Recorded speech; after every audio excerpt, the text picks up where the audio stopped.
Assalomu alaykum va rahmatulloh. Sohib Yaxshimisan ukam?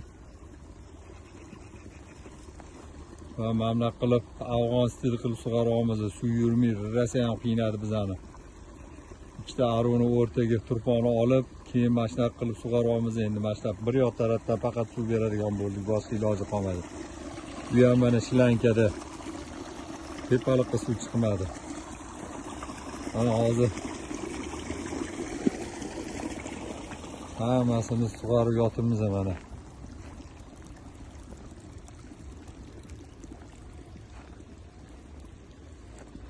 O'sha Teplisdan tepasida sanab olgan ko'vreklarimiz. Mana ko'rasan, o'rta aroni mana bu yerda uje pastlarni turpoqlar to'ldirib chiqdik. Endi buni o'rtadan sug'orish iloji ham yo'q. Yarimiga kelib o'rta tepalik qilib bir tomonlama sug'oramiz, endi boshqa iloji yo'q.